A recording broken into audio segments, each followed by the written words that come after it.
ದಾಖಲೆ ಇಲ್ಲದೆ ಸಾಗಿಸುತ್ತಿದ್ದ 1,80,00,000 ಹಣವನ್ನು ನಗರದ ಬೆಂಗಳೂರು ರಸ್ತೆಯಲ್ಲಿರುವ ರೋಜಾ ಹೋಟೆಲ್ ಚೆಕ್ಪೋಸ್ಟ್ನಲ್ಲಿ ಭಾನುವಾರ ಬೆಳಗ್ಗೆ 10 ಗಂಟೆ ಸಮಯದಲ್ಲಿ ಎಸ್ಎಸ್ಟಿ ತಂಡದ ಅಧಿಕಾರಿಗಳು ಜಪ್ತಿ ಮಾಡಿದ್ದಾರೆ.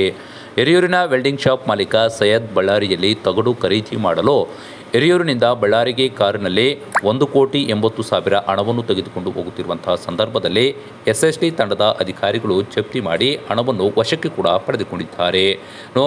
ಲೋಕಸಭಾ ಚುನಾವಣೆಯ ಮಾದರಿ ನೀತಿ ಸಮಿತಿ ಜಾರಿಯಲ್ಲಿ ಇರುವುದರಿಂದ ಚಳ್ಳಕೆರೆ ವಿಧಾನಸಭಾ ಕ್ಷೇತ್ರ ವ್ಯಾಪ್ತಿಯ ವಿವಿಧ ಕಡೆ ಚೆಕ್ಪೋಸ್ಟ್ಗಳನ್ನು ತೆರೆದು ಚೆಕ್ಪೋಸ್ಟ್ನಲ್ಲಿ ಸಿಬ್ಬಂದಿಗಳು ಹಾಗೂ ಅಧಿಕಾರಿಗಳು ತಪಾಸಣೆ ನಡೆಸುತ್ತಿದ್ದು, ಈ ಸಂದರ್ಭದಲ್ಲಿ ಚಳ್ಳಕೆರೆ ನಗರದ ಬೆಂಗಳೂರು ರಸ್ತೆಯಲ್ಲಿರುವ ರೋಜಾ ಹೋಟೆಲ್ ಚೆಕ್ಪೋಸ್ಟ್ನಲ್ಲಿ ತಪಾಸಣೆ ನಡೆಸುವಂತಹ ಸಂದರ್ಭದಲ್ಲಿ ದಾಖಲೆ ಇಲ್ಲದೆ 1,80,00,000 ಹಣ ಸಾಗಾಟ ಮಾಡುತ್ತಿರುವುದು ಬೆಳಕಿಗೆ ಬಂದಿದ್ದು, ಅಧಿಕಾರಿಗಳು ಹಣವನ್ನು ಜಪ್ತಿ ಮಾಡಿಕೊಂಡು ತನಿಖೆ ಮುಂದುವರಿಸಿದ್ದಾರೆ.